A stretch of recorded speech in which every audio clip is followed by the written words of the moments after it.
Listen, I don't know what kind of detox IV they gave the girls this week, but apparently it didn't flush out the shade, the deflection, or the delusion.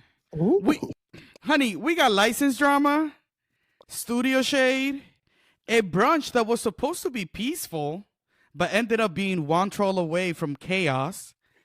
And lucky for me, I'm not doing this alone today. I'm joined by two icons in the reality TV space. The host of No Chaser TV, who always keeps it messy but classy, Chase Brown. Oh, hey, how y'all doing? That's what I do. And the voice behind House of Aaron, who gives us commentary with clarity and charisma, Aaron Keenan. Hi, Aaron. Hey, Wellington, what's going Hey. on? That was so cute. It was really Thank you. Your first time on Reality Right After, so give it up to him. cute. Thank you. Thank you for joining me. Well, castmates, let's get into it. Reality Right After starts now. Today, we are recapping The Real Housewives of Atlanta, season 16, episode 6.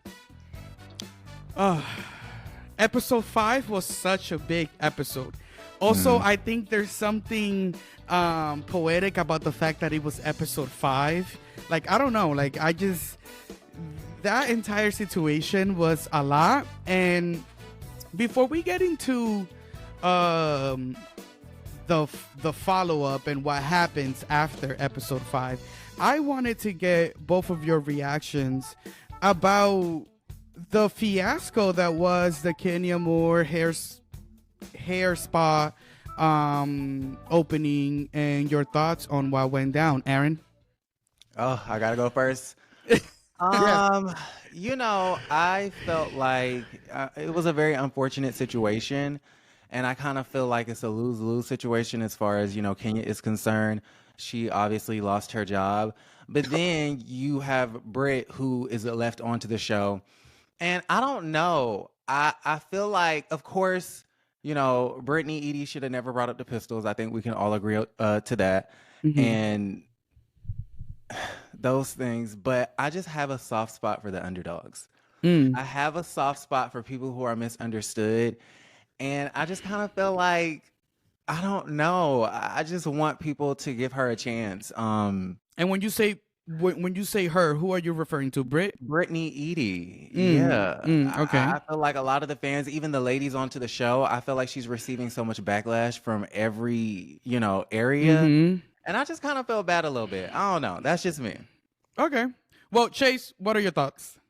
Well, Britt Edie says that she has the whiplash, and I'm going to go ahead and add on to that backlash because hang off of my TV screen, honey. I don't want to see it, okay? And let me tell you why. I love a good underdog.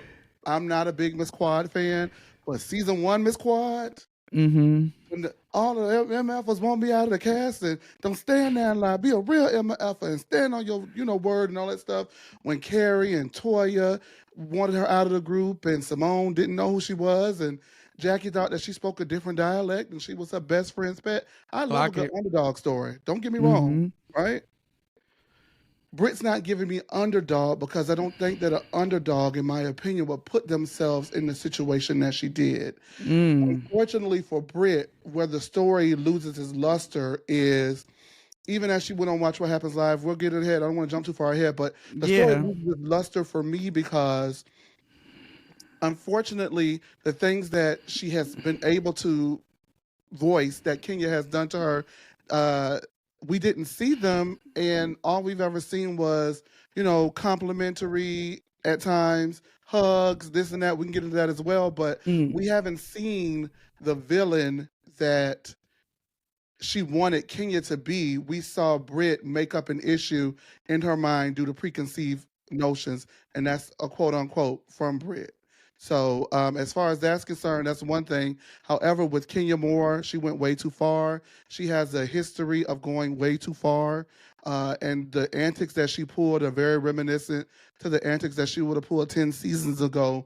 Unfortunately, this is not 2015. This is 2025. And you can't do things like that and expect to be received warmly for it, whether you say it's in the name of your daughter or not. So that's that. Clock that. Well, Listen, we open up the episode with the ladies giving confessionals about Kenya's explosive event. Flashbacks and regret are flying everywhere when it comes to this. Um, a lot of people are saying, that the reason why Kenya should be held accountable for this specifically is because it was she thought about it. Premeditated. She went somewhere and printed out these cardboards. She got this situation produced, and it wasn't something that was like in the scene or she was responding to something. So was it just too far, or was this classic Kenya? Yeah, it was classic antics. It was classic acting. She came on to season 5 acting, and I guess, after the baby drop, she kind of had a change of heart and a change of a personality. And Brittany says that she was triggered, but I think Kenya triggered her, or really the network triggered her. And she went back to her acting. Okay. Yeah, you slept on it. You planned that. You slept on it. You printed it off, put it on a poster board, plastered it.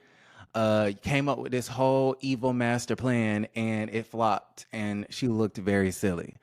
I think that's it. That's probably the most disgusting thing about it. I mean, we can talk about Brittany Edie and the whole pistol situation, but at the end of the day, not premeditated. Heat of the moment. She was upset. She was triggered. Kenya slept on this. That's weird. She's weird. Go ahead, Wellington. I'm so sorry. No, I was just gonna ask you. Classic Kenya. Yeah, classic Kenya is what she would have done. She's always gone too far. Nowadays, with society being the way it is, there are certain things that just aren't tolerable anymore. But I'm not willing to excuse the totality of the situation. And the totality of the situation is, for me, whether it was, premeditated. I'm the kind of person, I'm going to say the B word, I'm the kind of person that wrong is wrong is wrong. I don't have... I acknowledge things could be disproportionate. I acknowledge that stuff as well, or, the punishment never fitting the crime. I acknowledge all of that, all of the above. However, when we're talking about wrongs, 2 wrongs don't make a right. And what we got in this situation was definitely 2 wrongs. However, to answer your question, definitely classic Kenya. I'm just, a type of person that I'm going to be honest. I feel like they both should be going based off of what we've seen this season, in my opinion. Well, Brit hasn't slept. She tells Mike that she's been humiliated, and even clients are reaching out at this point. She owns her past, but feels that Kenya tried to intentionally ruin her. She's saying that her license is in question. She's saying that maybe, like, that was a gag to me. Like, because at this point, let's keep it 100. No one knows that you're filming for the Real Housewives of Atlanta like that, So filming is still under wrap until this moment is like even happening. So did the word really get out that fast to the point that, like, who's in charge of questioning her license? Well, go ahead. No, I'm saying, like, I thought that was just so interesting to me that that her license, because it makes it seem like she's some kind of like lawyer, or like she took an oath. It's just Allstate. Maybe she did, though. A lot of licenses, you got to take something, you got to swear by something or whatever. But what I was going to say was, the world is really small, because she didn't clock that another cast member also had a license. You see what I'm saying? Right. The world is so small. Yep. And that show is so huge. It went across all outlets. I'm sure, and I'm very... House of Aaron, you reported on it, because that's what you do, ain't it? Right. You get what I'm saying? Like, the reality rundown, you reported on it. And No Chaser TV, we got a couple videos up about it, too, if y'all want to go run them back. Thank you. But it went everywhere. So it went everywhere. And because, that's a profession that a lot of people have licenses for. Given, if you believe her testimony to be true, that the girls be hating on her and can't take her, what is it for a girl who don't like you, who hates you, who can't take you, that has a license as well and knows how it works, says, she's got an insurance license, let me try to get her removed. Like, anything could have happened. I don't doubt that part of her story. That part. I think it's kind of confusing for the viewers as well, because a lot of people don't understand, well, why would she lose her license? Like, it doesn't make sense if she's supposed to be the victim in this situation. And what Bravo failed to show was the insurance fraud hoe. Like, I don't think we saw that poster board on the internet, but I don't think they ever really showed that part at the salon. They showed her talking about her plastic surgery. They showed her talking about how she's a video hoe. Who is this hoe? And then they showed the explicit image, but they never did the piece on the insurance fraud.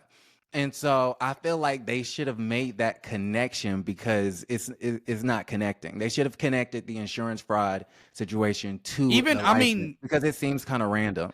even you putting it together right now, I'm like, okay, that kind of makes sense as to why her license will be in question. But even herself, she should have like made that connection in confessional or something, because I'm Very like, true.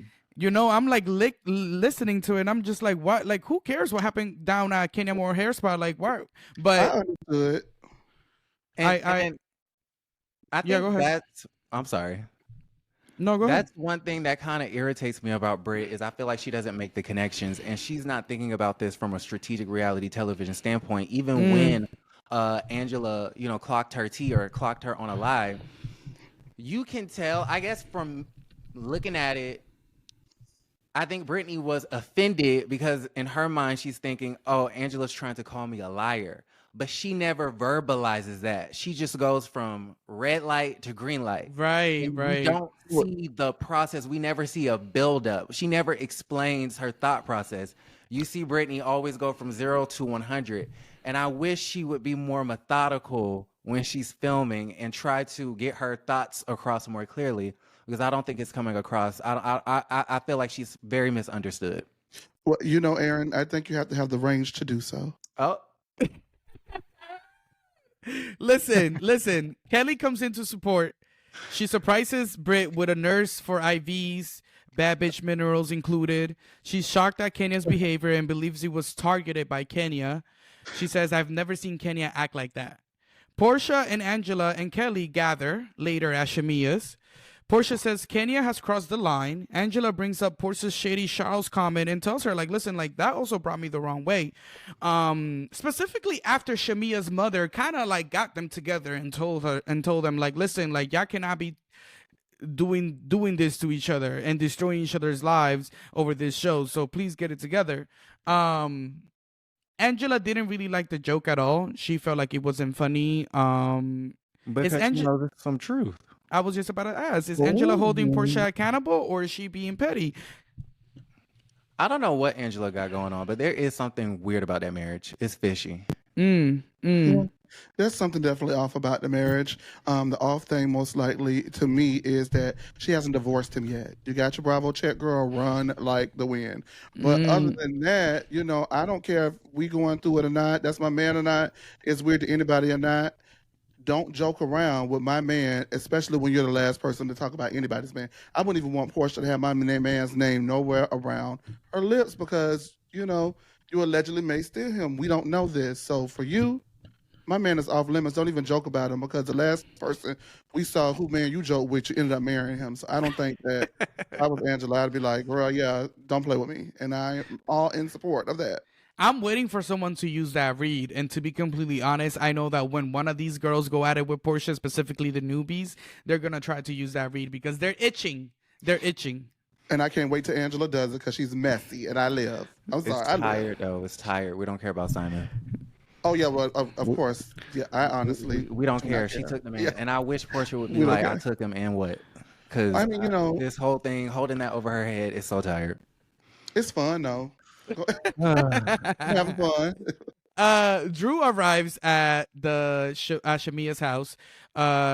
She shares that she's still under the same roof with Ralph and that they're going to court to figure out the living situation and whatnot.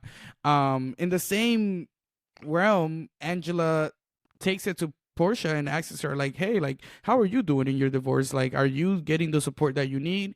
Porsha opens up and starts crying after she shares the story that Pilar was asking about Simon, and she texted Simon about it, and Simon left her on red about Pilar. Very, very sad. Is Porsha getting more real this season than we've ever seen before? Aaron? No. I love Porsha. But no, I don't know. I just kind of feel like it seems like Simon is heartbroken. Mm. And if somebody broke my heart, I don't care if you're texting me about a child.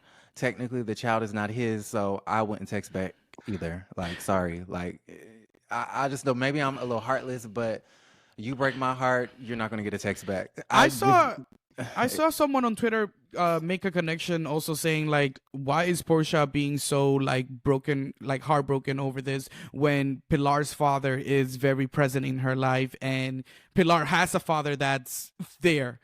So, and it's not like Simon has helped raise Pilar in a way where like Dennis was not around or something like that. So it does kind of seem a little dramatic, but I mean, Simon did spend a lot of time with Pilar, so they could have a real bond. Chase, what do you think about it?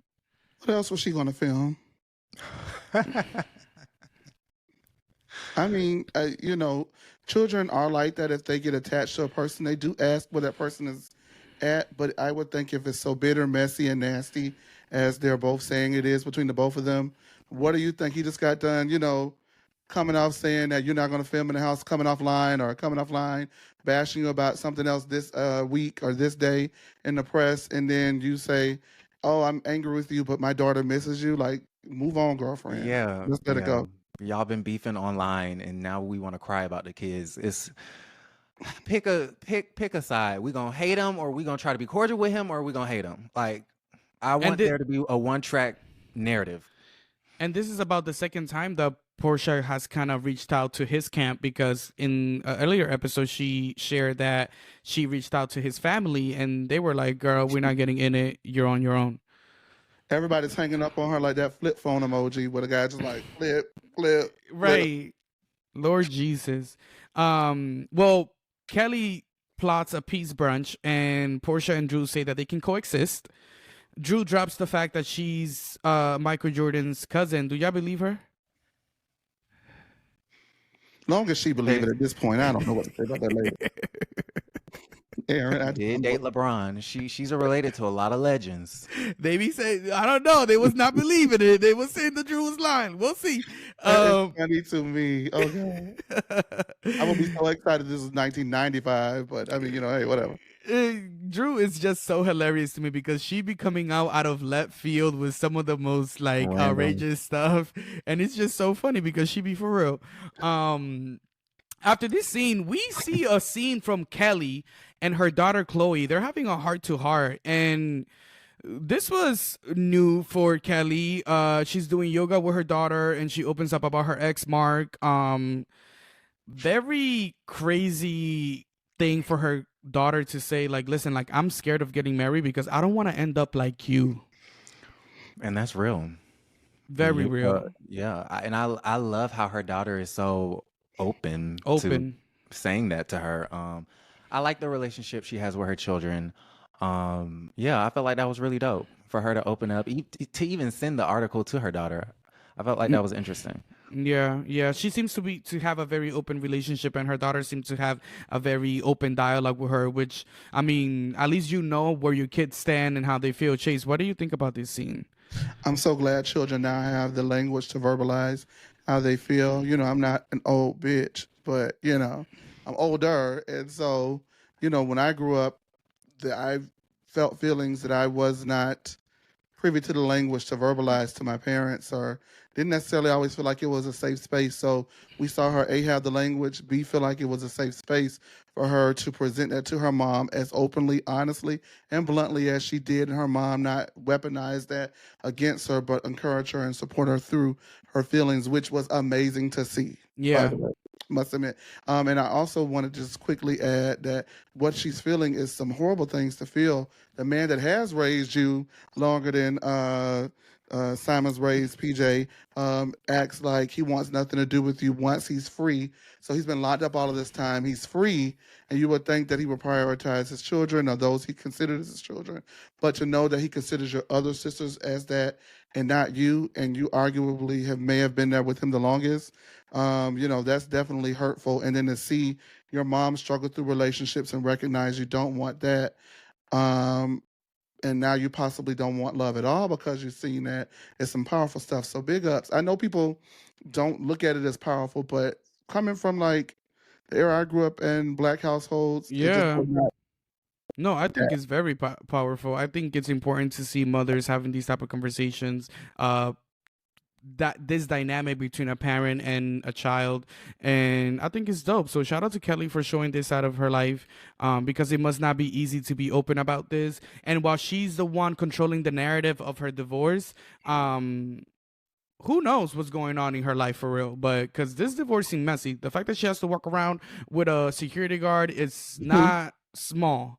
And talking about divorces, Drew is at her house. She's packing because she has to leave the house because it's Ralph's week to come upstairs from the basement. And when he's upstairs, she cannot be in the house. So she literally has to go to a hotel. What do you guys think about this arrangement, Aaron? I think it's odd. I think it's odd that they can't get along for a few hours. I think it's odd that he's been banished to the basement. I guess I kind of understand it. It seems like their relationship is so contentious that I guess this was the only option if he wasn't going to move out. Why he doesn't want to move out, I don't know. He says it's the kids. I don't know if it's a financial thing, but they need to learn how to get along. And Ralph needs to learn how to stop being an asshole. Because I'm not really quick to, side with Drew Sidora or feel bad for her, but I be feeling bad for her. Because that man is really mean. The whole thing about the exterminator, I felt like was so unnecessary, and you can tell that he was like, lights, camera, action. I'm going to get my shine. I'm going to push, Drew into a corner, and I just didn't like it. I felt like it's sad, and the fact that he can't come up from the basement and hang out with his children for a few hours without there being an argument between the two of them is unfortunate. Right. Yeah. Chase? Yeah, I agree. It's unfortunate to watch them as a viewer. No, but it is so unfortunate that I have to keep watching this. It's unfortunate they're stuck in that situation. And yeah, like it's a mess. I don't even know what else to add. And then, you mentioned Kelly has her bodyguard. Drew now has to have her bodyguard, which is her sister around all the time. And it's just a lot going on. I don't think they even know what's going on, but that's The part of the course. sister was trying to clock it though. She said, "Should we pack a bathing suit?" The sister was like, "You want me to kick his ass or we going to the pool? Which one is it?" Okay. She was trying to make sure that even though we might be away, let's turn up a little bit. Is she the new assistant? She might be. I think she's the new manager, actually. Okay. And I hate to say this too when I said unfortunate because I do not, I'm so conflicted. I've never been a fan. I'm just going to be honest. I've never been like a Drew Sidora fan, and I've never really seen it for her on this show. And now she's had 3 different groups of women to navigate through, and it just still never feels like it sticks. But I know she needs this check. I feel bad because I want to go. I agree and disagree with you. I agree in the sense that there is something inauthentic about Drew and the way that she connects to this group that I cannot get. It does not leave my sight. But at the same time, there's been some great moments with Drew that I'm like, you are good TV. You bring a lot of drama to the show. You give a lot to the camera. So I do appreciate a housewife that is willing to give the show a lot. But I do agree. It's like sometimes I don't know. Like I feel like her friendships never get too deep. And who's Drew's best friend? Who's Drew's ride or die? Her bodyguard. Allison. So get a sister show and go. Is she giving friend of? They're saying Porsha and Drew are giving friend of. I mean, no shade. Like who are your deep connections? I mean, Porsha has Shamia, even though they're on the outs right now in the present time. But Porsha has Shamia, and Porsha is Porsha on the show. So at the end of the day, she has the name to hold her in the show. But who's Drew's like?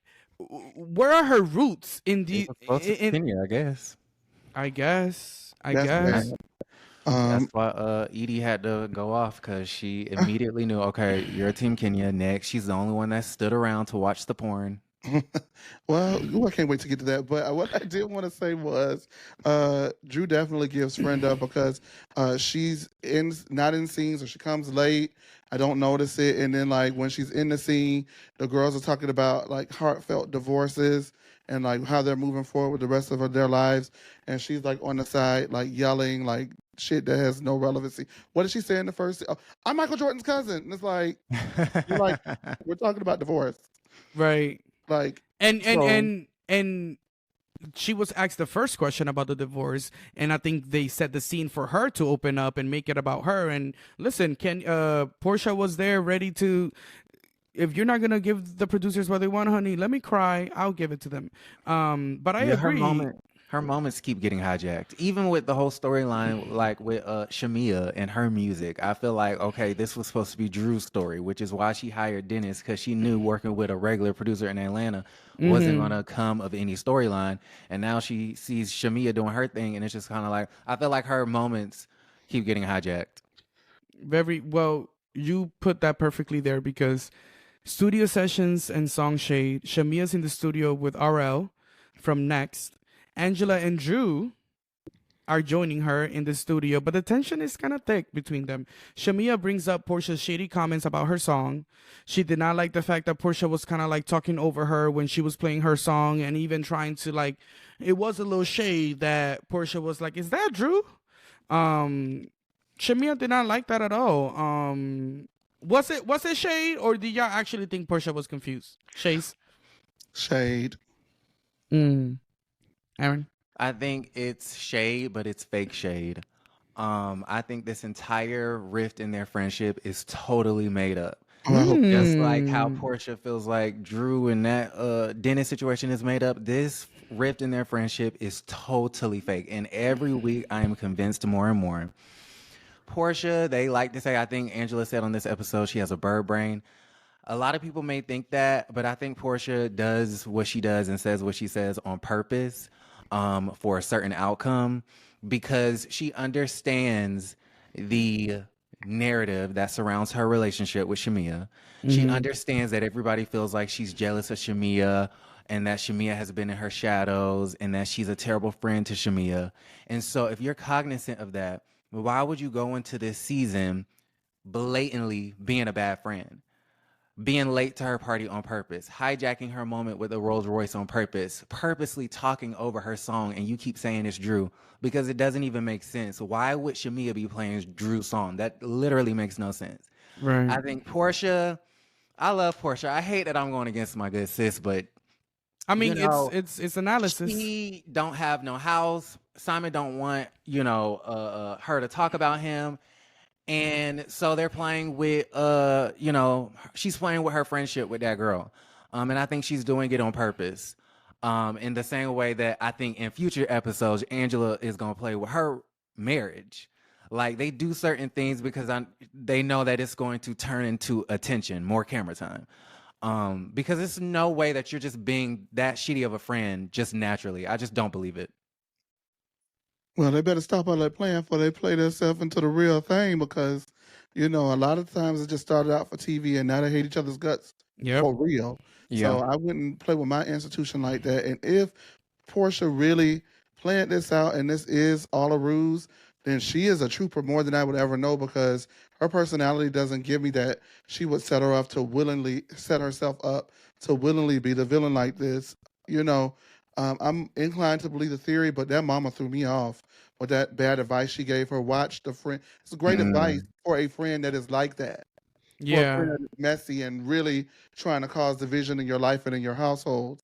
But for that to be said at Shamia, it's just like that's not consistent with anything that we've seen regarding Shamia for years. So that's Also, bad im- advice in my opinion. You know what I im- mean? important to know that Shamia's mom and Portia's mom were actually close friends at a point too, and have fallen out.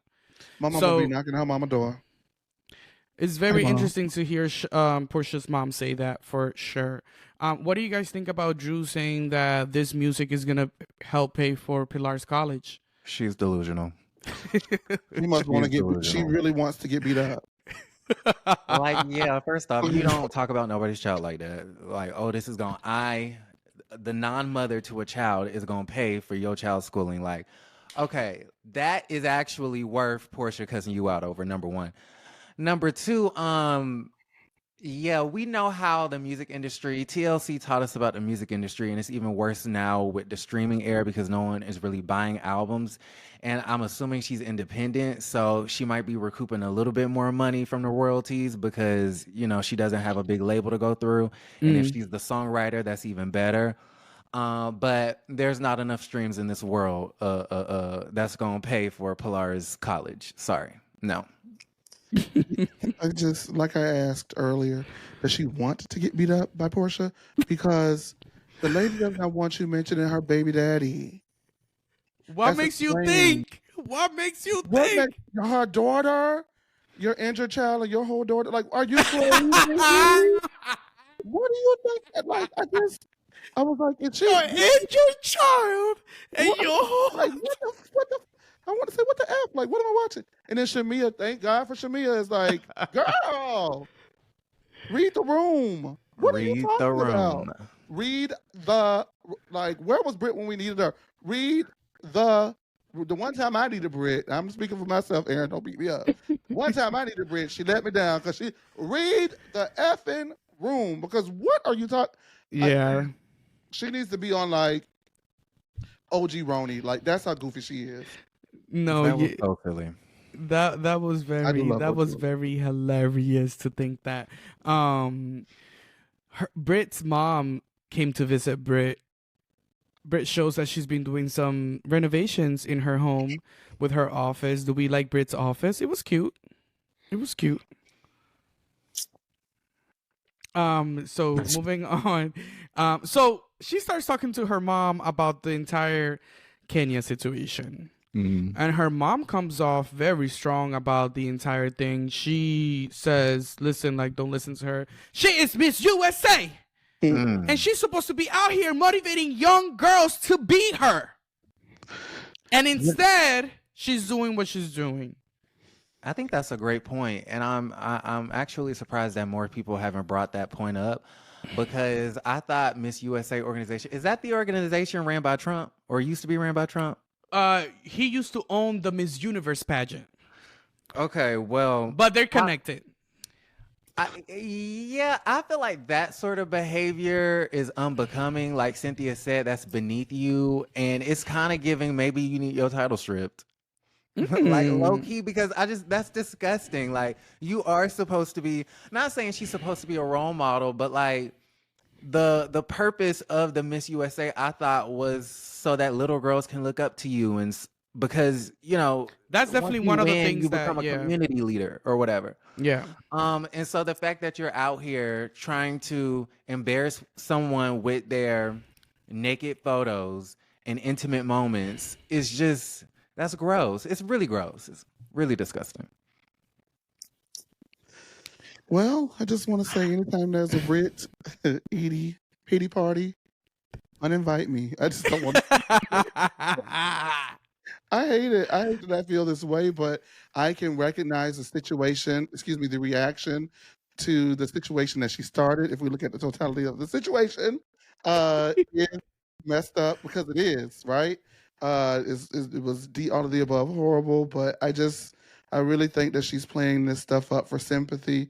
There is nothing that I have seen on this show, offline, online or whatever, just all of the things considered, none of it's consistent. There's just a lot of, like, something about her, I just don't believe, because I feel that she plays in our faces as viewers, are definitely playing in my face. And so for me, Do you while think that maybe I share that feeling with you, and I think that a lot of people, specifically after her Watch What Happens Live appearance, have also been feeling like that, in the sense of, like, when Andy asked her, like, what was it between you and Kenya that, like, what was it? Because I guess, like, as viewers, we really didn't see that. Like, was this all over a ring?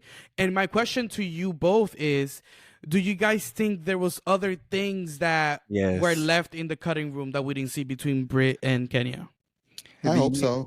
Go ahead, Aaron. People may feel like this is a stretch because if you can't hold on to anything tangible that someone has done or said that you can see on the camera, then they feel like it doesn't exist. We've all been in situations where you have felt a vibe from somebody. And even before, one, I heard that at Shamia's party, that was not their first time meeting, number one. Number two, I also heard that Kenya was trying to play a casting director before the show even started filming. She looked down upon a lot of the girls who were auditioning, and I heard she was calling up the peoples saying, hey, don't cast this person because of X, Y, and Z. Okay, so I do feel like there was judgment before the cameras even came up. Mixed in with the fact that I feel like Kenya was probably playing in her face. Kenya's not a nice person. She's never been a nice person, especially on this television show. And like Brittany said, on to the Watch What Happens Live, that people don't really want to take into account is that it's not what she explicitly did or said, but it's the vibe. And it's the fact that you were so quick to invite Kelly to your salon and want to get advice from a woman that you don't even know. You've been cool. We see that she's really, really, really cool with Angela onto social media and Instagram and stuff like that. But for some reason, why didn't you hit it off? And so like Porsha said, maybe it was a mixture of preconceived notion. I think a lot of that preconceived notion came from the rumblings of how Kenya was acting before they started filming. So it's a preconceived notion really based off of actions. I don't know. And I don't know. I just feel like it's manipulative. Like, it's hard to explain because people want something to hang on to, but I feel like Kenya, she didn't see it for that girl. I think it's obvious when you see how she treated the other people. Going back to the bank, Angela is the one who wrote that note. I feel like that goes over everybody's head. Why would Angela write the note? Angela says it's because of the conversation that she had with Brit in the park. But why would you sit up there and write, can you speak to Brittany Edie without having an attitude if Angela didn't feel like there was some sort of tension between the two? Yeah. I think Kenya felt like Brittany Edie was a baby her. I feel like Kenya did not feel secure in her role on this show. I feel like Porsha was the first one to get a contract. I think Kenya Moore was an afterthought. She's fighting for her position. She sees a lady that is very reminiscent of her. She feels threatened, which is why she feels the need to be at her grand opening talking about, I'm that bitch, still that bitch, will forever be that bitch. No one who feels secure in themselves is trying to prove to the world that you're that bitch that hard. They're definitely, I feel like she was being snooty toward that person, towards Brit on purpose. Brittany Edie is not crazy. People just don't act crazy for no reason. And it's all in the vibe and in the energy. So people won't take that, but I truly believe that. And I think that also, before you go, Chase, I also think that there's more people than you think that believe that way too, because I've seen a lot of different opinions on Twitter. Chase, go.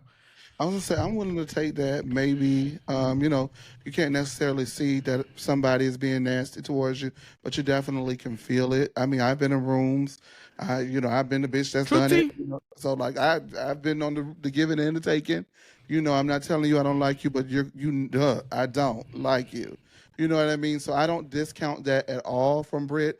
The other things that she's asked us to look at and point to are just inconsistent with what's been shown, at least. So what we've seen is, the ring question, which some people agree to, some people agree to with Brit, some people disagree with about Brit. So we've seen that. The next time we see them together, we see them at the Balmain event, and Kenya says, "Hey, Balmain Barbie," gives her a hug.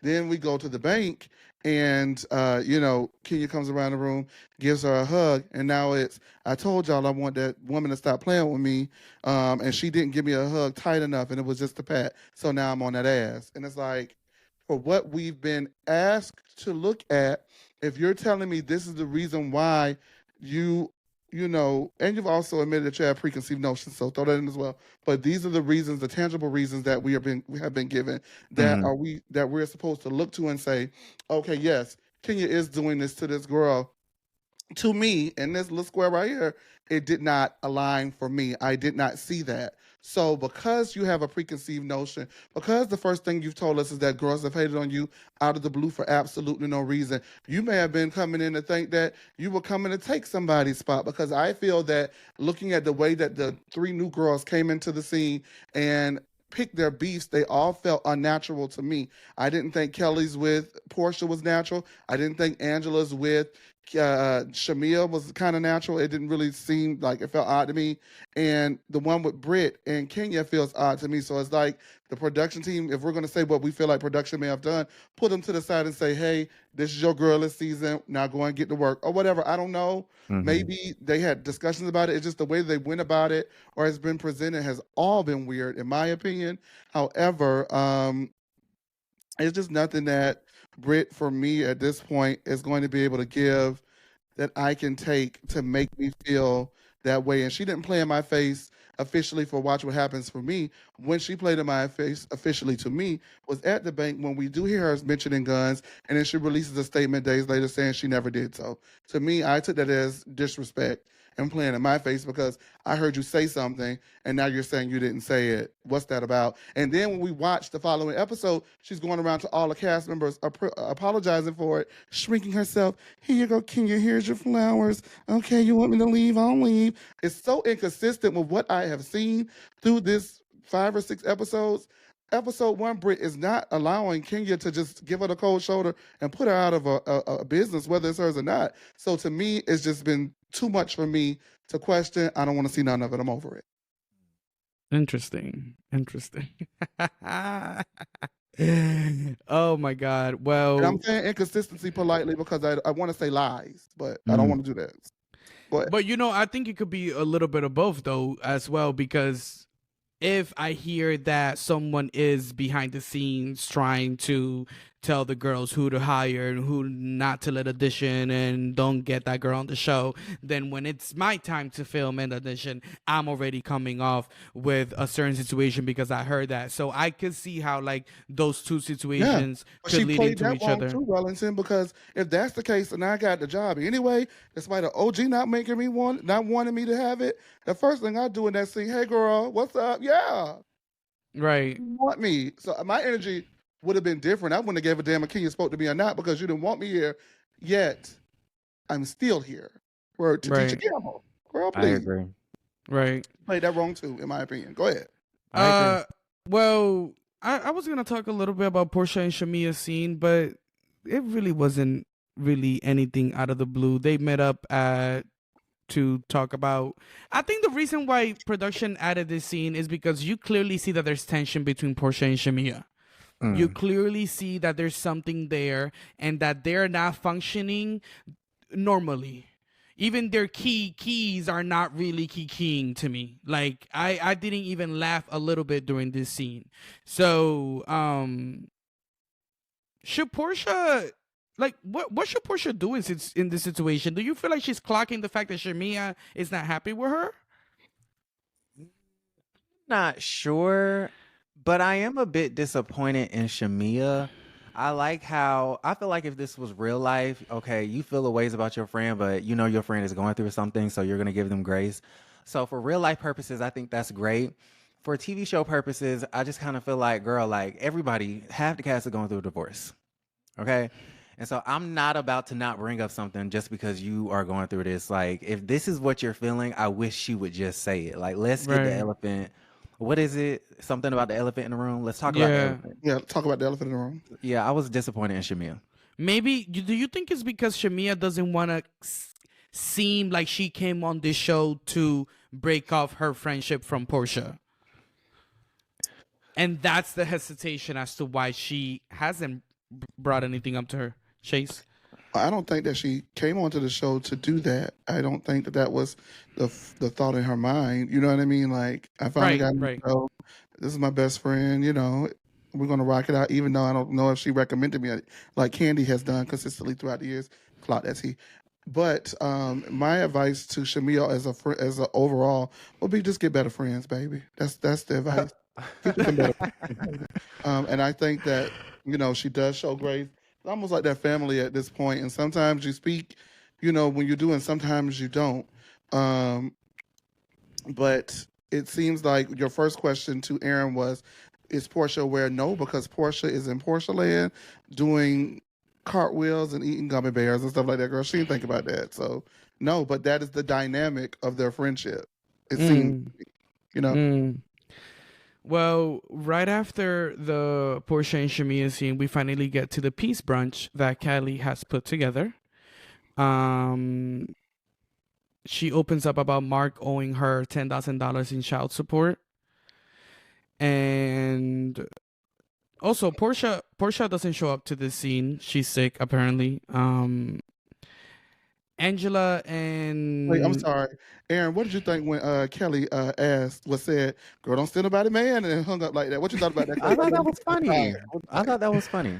Okay, I thought okay. that was cute. I That's thought okay. that was funny too. I think that I feel like that's why Kelly and Portia's drama, I agree with you, Chase, didn't seem authentic because they're Why? funny and they like each other. Yeah, it seems like they like each other. So it really wasn't gonna go Well, anywhere. I'm just saying, I would be with this. I don't know what's fake and what's not these days. You know what I mean? But what I will say is, if I just met you, girl, you can't ask me that. So I understood completely, and Definitely. I just met you. Let's get the elephant out of the room. Right. Girl, who you telling husbands? What's up with that? Let's come and tell me. And it was There are such a people who flop. genuinely. Go ahead. It was such a flop. We didn't learn anything. She didn't say anything. And then I wish the producers would stop pushing that storyline. I don't know what's up with the girls, the producers, and the fans. It's like they want someone. I think they want someone to like drag Porsha over it and like really like get on her about it. Porsha has answered why she felt like it was okay to be with that man. She said that she was not ever friends with Fallon. She said producers told her to bring her on as her friend. She says that there was no overlap with their marriage and their situation. People don't believe her. People don't like the answer, but she has answered it. Let's move on. Like, to me, that's not tea no more. I just whether we're friends or not. If you've been in my house, you've been around my man. Don't come nowhere near him. Don't put your paws nowhere near Apollo. Like, don't come near my man. It's going to be a problem. I'm just saying. We're just speaking. I feel like that started a whole new thing. Like even in friendships, like I feel like ever since that happened, it's like people be side-eyeing who you bringing around your man and who you introducing to your man in a friendly level because you'll blink an eye, you're fighting with your man and wake up the next day to a post on Instagram that your man is with the best friend that they just met at your party 3 weeks ago. But that's been going on for decades, centuries, eons and eons. People been sleeping on people, man, since the beginning of time. Right. And we have social media to highlight that because, in circles, everybody's got that one friend. Don't bring your man around him, bitch, because he's going to sleep. I'm just trying to tell you. You know what I mean? So I feel like Clock it. But what they gonna do on the show? Not hang out with her? You said what? I said what they gonna do on the show though? Not hang out with her? I mean, I don't know how you move past that. This show does make you have to move past like situations that people normally wouldn't have to move past. Like Right. This is where we cut it. So yes, but I mean, for me, it would always be war. It's gonna be. I don't care. So it's either me or her, I guess. And if it's gonna be her, it's gonna be her. But that's not something I'm willing to budge or be inauthentic about. Yeah. Yeah, it's hard. The scene, I mean, Brit shows up to the peace brunch, and again, like you said earlier, Aaron, it goes from red light to green light very quick. There's no yellow. Angela brings up, Brit is talking about the aftermath of everything, and I feel weird even saying this because I don't like clocking. I mean, not that I don't like, but I don't clock what women wear at all. Like, I think women should wear whatever they want to wear. LOL. But I think it's very interesting. Like these outfits to this peace brunch. Like, where are we going? Which one? Oh God. Brit specifically. Like, I'm just like, this outfit is just like post drama at the salon. Feeling unsafe and exposed. Was it the outfit or was it the event? The combination. I feel like that outfit was not for that event. That outfit was for let's go to the beach. The outfit was cute as hell. Oh, I love It it. looked gorgeous. Hair and makeup laid. looked outfit, gorgeous. sitting. The event was giving Um, tea. The event was giving sophistication. All Brittany needed was a higher heel. I felt like her heels were way too short for that sexy outfit. I loved it. I loved it. I feel like this is Period. Atlanta. Was she a bit overexposed? Yes. But I feel like I like this new version of Atlanta. People are calling it Love and Hip Hop. But I like how the girls are being very like free with their fits and like being themselves. Sexy. I don't know. Like, I'm not here for the fake prim and proper sort of situation. I loved it. I'm here for the ass out. I'm here for the titties out. I want to see more of it. Period. I agree in regards to the Real Housewives of Atlanta. It is indicative to the culture of what's going on in Atlanta. Everybody's when Nene and Kim and them like old ass ladies when they was in their late 30s and back in 2008. No tea, no shade. You know what I mean? But the makeup was different. The hair was different. Women aspired to different things 15, 20 years ago. Women, a lot of women, not all women, but a lot of women found it to be they get married, they have their children, they have wonderful homes, they have their girlfriends. That's the life. Their man is a big supporter of them emotionally, financially sometimes. You know what I mean? That was that group of housewives then. Those same housewives have all had the same work for the girls that are on the show. They had their nose done, their titties pulled up, their Right. ass made fatter, their stomach cinched in. Kim Zolciak, girl, anyway, but the girls have had their work done. So that whole group from that does not even reflect what it was 15 to 20 years ago. Agreed. This is Atlanta, and those women who are later of age, they're still going to the bars, they're still going to the strip clubs, they're still dressing like Brit dresses, they're still doing those things. Now, in regards to Brit, I do not believe in policing what women wear. Now, if I'm just going to be objective, or whatever, and just comment on it, I thought it was cute. I thought it was not appropriate for the event. Well, not appropriate. I don't want to say appropriate, but it did not match the theme of what the event. Yeah, should be. that's just what I felt. Like, I'm like, why is all these titties out for a peace brunch?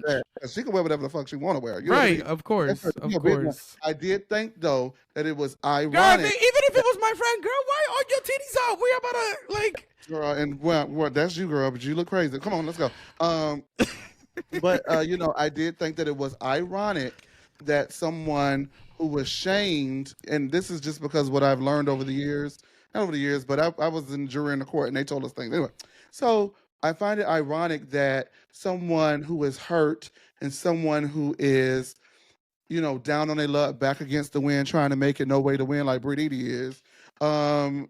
is rightfully upset that she was slut shamed in that way that Kenya did it, and then come and show that, revealing type of an outfit because it's not consistent with her being hurt because of it. That outfit is more, this is my body, this is me, that was me, it is what it is. Now let's go ahead and get these chicken and these waffles cracking because I don't care what Kenya said and I don't care what y'all got to say either. You get what I'm saying? Right. So the outfit was not really matching, And that's the energy vibe. and to be honest, that's the energy she gives me. She gives me, bitch, I don't give a fuck what y'all think. I'm that bitch. She really gives what Kenya was giving at this. You know what I'm saying? Like, she really gives that. Even her outfit for Watch What Happens Live, sickening. She really gives that. So I wish she gave a little bit, like, it's not matching the I am so I don't even, I feel That icky, was a but power outfit. I agree. It's not matching her victimhood, but I think that's why I love it. That's why I love But it. see, Because she wasn't like walking in pushing the victimhood thing so hard and had the other attitude, and I'd be like, absolutely, this makes complete sense. What else do you want to say? Here are my titties for you guys. You want to talk about those? Like, you know what I mean? Like, I would have been like, I get it. It makes sense. well, She she has- opened. Go ahead. yeah, go ahead. No, go ahead. I want to hear I him. was just gonna say she has like that selling sunset mentality. How they wear whatever they want to wear, victim and all, professional or not. Right, this is who right. I So am, they have take it or leave that it. Dr. Contessa energy. Oh, She opens up that her license is being threatened. She might lose her license. that's not what she And said. what she said, honey. She lost her license. And Angela clocked her like, girl, What happened? Like, how did Maybe you? she How did you? misspoke and meant to say that her Maybe license she's playing is in your on face, Aaron. pause. Aaron, maybe she's playing in your damn face. Can we not give her the benefit of the doubt? I Oh, mean, no, she's no, never been sir. on reality No, television sir. before. This is all very new to her. She No, doesn't have sir. her words I mean, together. She's triggered. valid. She just had No, a sir. traumatizing experience. She made a a mischaracterization of the situation on accident, No, and she no, sir. clarified it. No, sir. No, sir. She lied about it. And, you know, this is not her first rodeo on reality television. Wasn't she one of Stevie J's penthouse pets? Oh, I didn't see that. I ain't see it either. I'm just saying. This is not her first rodeo. I didn't see the show, but I saw the I TMZ won't be article. watching the show, but I mean, you know, hey. Yeah. No, I mean, listen, that's why we have two guys on reality right after. So catch that. Anyways, I did find it weird that she did turn up a little bit on Angela. Honestly, Angela was just questioning her, like, girl, how? Because I'm licensed too. And I want to know how they turned up on your ass and took your license away over what just happened at Kenya's, and the community doesn't really even know about it because Angela was shocked. And Brit definitely got defensive. She's like, well, this is about me. Da, da, da, da, da. I definitely think that there was a conversation. The reason why she says that is because there was a preliminary conversation with Kelly about, girl, this brunch is about you. We're gonna try to get the girls on your side. You know, Kenya's not here anymore. We're gonna get to it. And I think that she maybe came to the brunch with that misconception that they were all gonna rally Right. around her, and that they were all going to say that Kenya was wrong and that they are on her side. And when she was met with this wall from Angela and this line of questioning, and Drew on the other side also telling her, oh, she's acting just like Kenya and using Kenya's phrases, she lost it. She saw red and she started turning up. And I think, like you said, Aaron, that's where she lost control of the scene and lost control of the narrative. Thoughts? Yeah, there definitely was a vibe shift between when the poster board thing happened and then that peace brunch, because you kind of see everyone kind of was like banding together like, okay, Kenya, you did way too much. But I think right before the peace brunch, that's probably when they found out that Kenya was losing her job. And I think the women kind of had a vibe shift in the sense that, okay, we want to hold Kenya accountable, but we don't want her to be fired. And so now we see them kind of speaking up for Kenya. And yes, I agree. Brit probably came into that situation thinking, okay, I have these women on my side. And then she finds out that she doesn't. The thing about Brit that, again, annoyed me is I don't understand why you were not mentally prepared for the backlash, why you were not mentally prepared to be questioned, why were you not prepared for Drew, who stayed again to see the porn, to be like, girl, like, you was wrong too. It's I don't know. I want her to be, I feel like Brittany is always reacting and she's never prepared for the obvious. And it's like, come on, girl, like, get with it. You rooting for her, Aaron. I got to give you that. Maybe. The reason why she can't is because she herself does not read the room. She also does not read the comment section, because everybody was like, Kenya, please don't leave us here with her. Like, Kenya, we miss you already. Kenya, please come back. Oh, no, we didn't want you. You know, she just, how did you think that they were going to feel anyway? Because now they feel like, even though Kenya was wrong, all the girls been wrong, and we've never done anything like this before on this show. We just have worked it out and filmed the content and got through it, and here you go. Here you go, over embellishing, and not even, I say over embellish how you feel, because you tried to play in our face yet again, and this is the problem I have with her. She tries to play in your face. That's why she didn't clock those things and do her due diligence or anything like that. She thought that she was going to be able to say anything and everybody just fall for it, and it's like, she didn't even, Angela didn't even say anything rude. Angela was like, how did that happen? Well, Angela low-key called her a liar. She did it it was very low-key. Well, Yeah. was she lying? She misspoke. she was lying.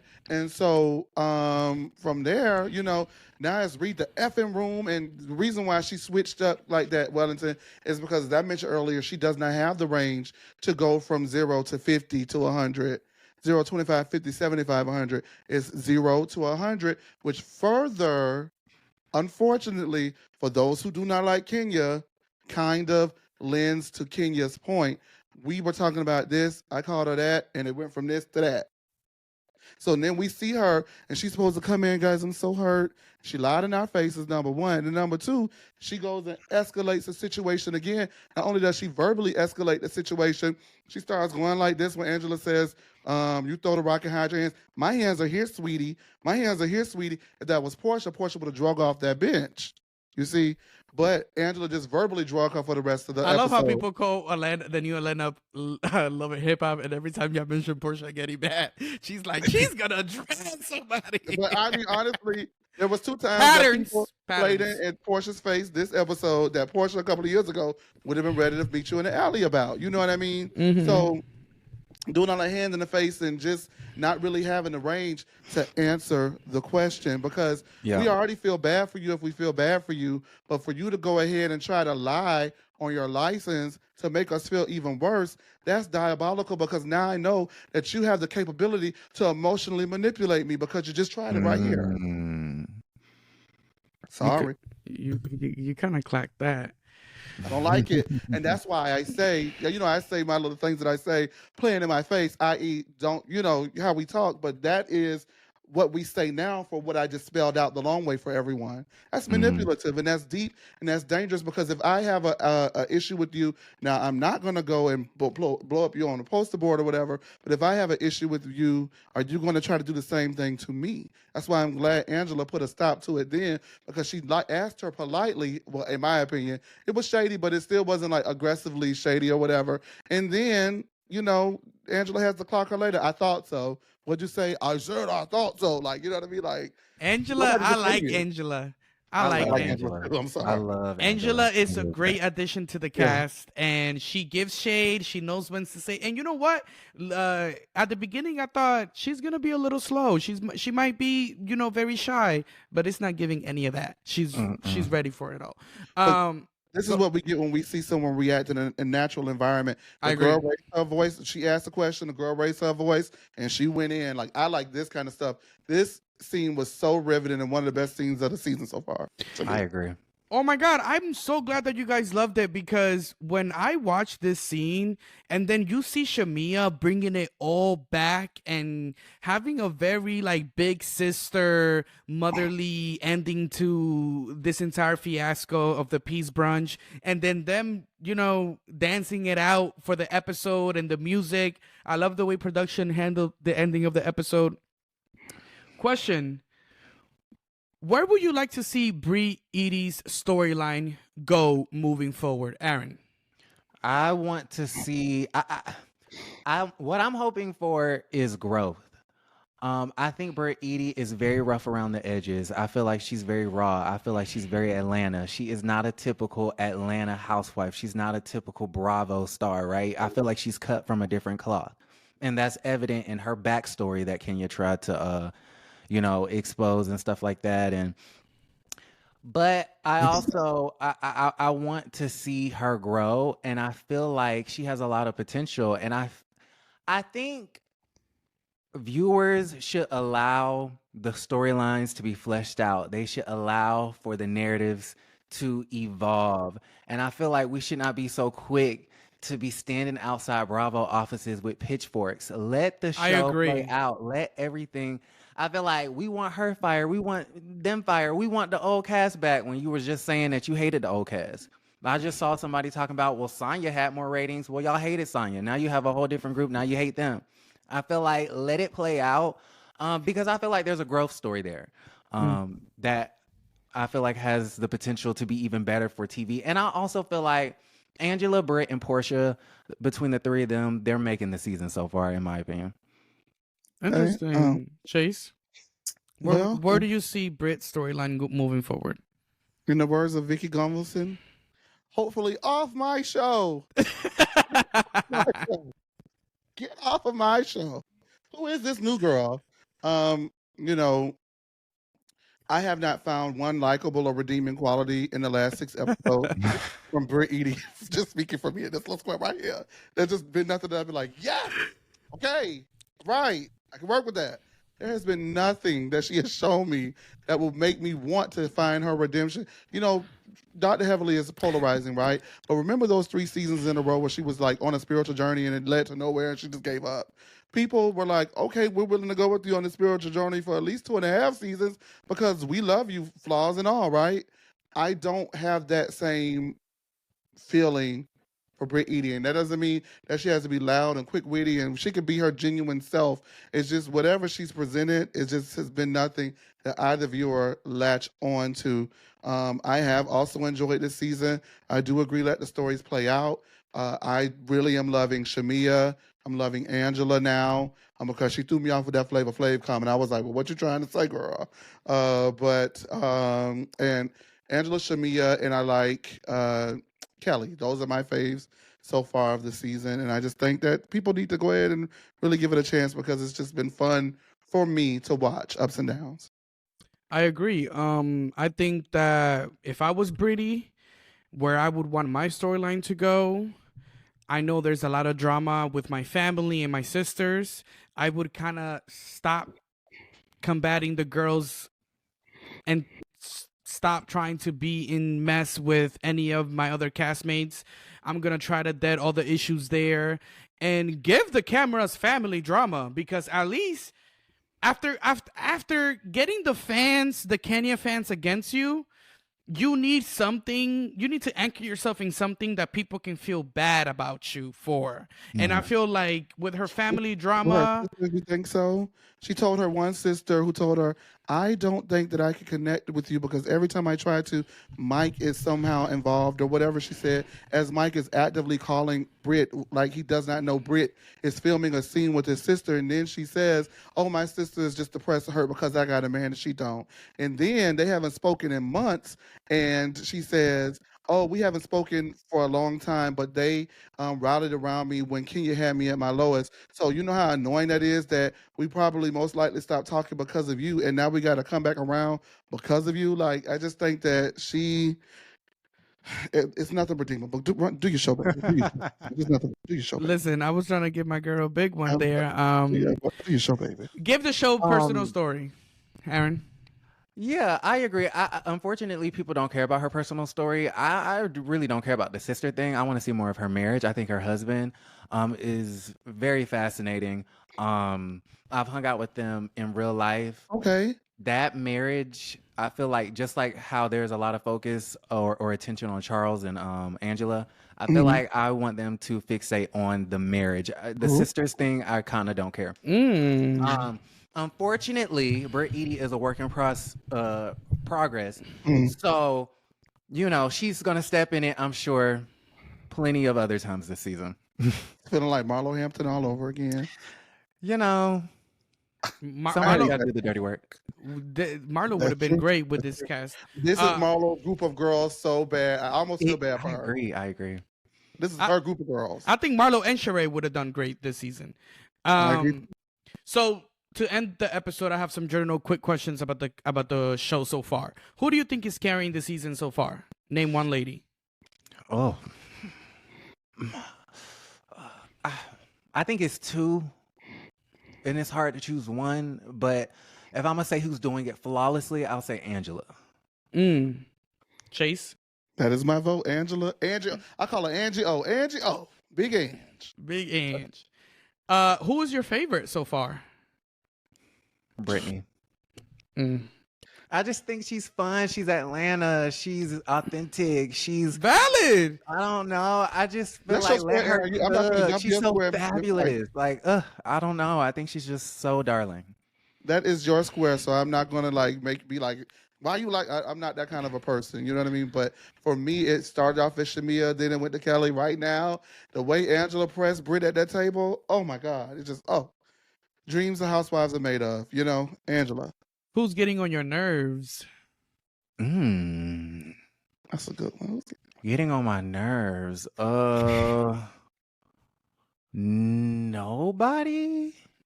Nobody. That's a good I think thing. Kelly it talks too loud, but other than that, I wish Angela would enunciate more, and I wish Kelly would lower her voice. But other than, I mean, that's petty. No one's really getting on my nerves. I think Brit is frustrating me, as she is my Mm, fave. But mm.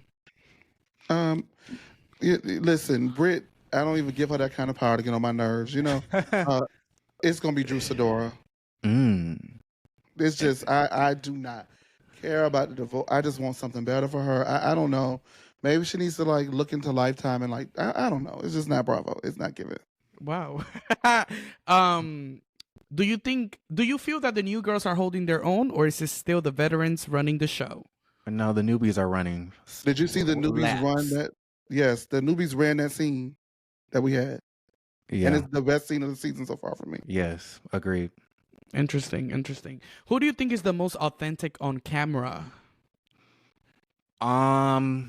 Brit, Mm. because I feel like she's not thinking. Listen, Mm. if Brit is paying you, tell me on the back. No, I ain't gonna put it on I that. legitimately feel I this promise way. you. I I promise feel you. like if she was inauthentic, she would play things a lot differently. I don't know. Okay. I just, again, she's like this big villain, and a lot of people hate her, and I feel like she's made mistakes, and I don't know. I don't understand why she would be doing that stuff on purpose. I feel like she's not thinking. I feel like Kelly. When I look at Kelly, even Angela, sometimes to me they're very methodical. To me they're very strategic. To me they know what they're going to say. They know what they want this scene to turn out to be. It's like you can tell that they've studied it. And Britt may have studied too, but I feel like if she comes prepared, she comes to the scene, and I feel like she just throws it out, and her emotions get the best of her. So that's why I think she's the most authentic. I feel like Kelly, for example, is too premeditated, as we described Kenya. To me, Mhm. she knows everything that she's gonna do, and I don't know. Yeah, I can see how you can say a lot of the girls are contrived. Again, that's your square. You could go ahead and give it to who you want to. For me, I would say it's Shamia because Shamia recognized, you know, in those 2 episodes, I done did my argue. I don't like this. I'm gonna just be who I am. I'm loud. If you stay in Atlanta, you know Shamia's just got a big personality from the radio shows that she's been a part of. It takes a big personality to do those type of things. So I don't think that's inauthentic to her. And just wanting her to win, I'm very happy for her. So I think I'm gonna give it to Shamia. And as a viewer of the show, but also from the reality TV commentator lens, where do you think what's next for Kenya Moore? Nothing on Bravo. Mm. Nothing on Bravo. You can tell. She may need to take a break. I think she needs a break. I think it was evident when in season 15 she tried to do the salon grand opening and or soft launch, whatever she called it. They didn't want to show it. She went on to Carlos King and aired out all of her grievances all over the years. You can tell that she's probably been unhappy with the situation for a while. She feels slighted by Bravo. She feels like she should have been first seat at every reunion. She feels like she's never been protected. And then I personally think, from the things that I've heard from behind the scenes, she did not feel secure in her position. I think, coupled with the fact that she did, a lot of people don't know this, and I'm not understanding how it's not clicking. She did, before she did the poster board, she went to the network, she went to production to try to get that girl to be held accountable. She did not like what they did. She felt like they did not go far enough, and so she became enraged. That's the real reason why she did the poster board stunt, not the pistol. It was because she was pissed at Bravo. But anyways, she doesn't feel secure in her. She did not feel secure in her spot, and she felt enraged that, again, I'm not being protected. And so we are seeing the fallout from this situation, and she's still on the internet saying that what she showed was a fair receipt, airing out Bravo at every chance that she gets. If she comes back, it won't be anytime soon. Mm, that's interesting. Hmm, I believe that she definitely went, and she was frustrated. That, like I said, there was a level of vitriol from her that I haven't seen in a very long time. So it was not just about Brit. Brit was a physical representation of years and years of frustration. And to that, I understand, uh, I understand where she's coming from in that particular situation. I understand that there is video footage of years ago and all of these things, but as people could, compile this video footage and these clips of people doing things and her doing things and saying things and her actions and other people's actions, all of their reactions, it is shown to me that while I think people are trying to pull the lid on how hypocritical it is, it also shows how for years Bravo has been the wild, wild west. It's been, the WWE SmackDown and all of that, all of the above, and nobody has. There's been no police officers to police the inmates, and now you want to start locking people up. It's just like I understand where that frustration comes from because, in my humble opinion, both of them would have been gone to set an example. Both of them would have been demoted to set an example, or both of them would have stayed to set the example and have them work through it. You know what I mean? Yeah. So I just think that whatever happened, it should have happened to both of them, in my opinion. So I do really understand her frustration, where she goes from here. Hopefully, when she gets on YouTube, whenever she does that, she doesn't go talking about Bravo too bad because from where I see it, I don't have any insider information on this, but the way that the response has gone, I don't think that the network or the production company expected so many people to not fully buy into the Brittany Edie is a victim completely narrative. Hell, if the husband don't even buy it, we saw how Mike was looking in the first part of it. And why should I buy it? Mike don't even want to buy it. I save my money. But what I'm saying is, I don't think they expected the fandom to be so split on the issue, and so now it's starting to force them. And the more they say, like how Andy said, that we did an investigation, how you know what I mean? Like the more they say, the more they're pushing these things into Kenya's direction to where they may be forced to possibly bring her back to a reunion. But Bravo tends to, once they do things, they want to sit in it for a little bit so they won't prove that they were wrong.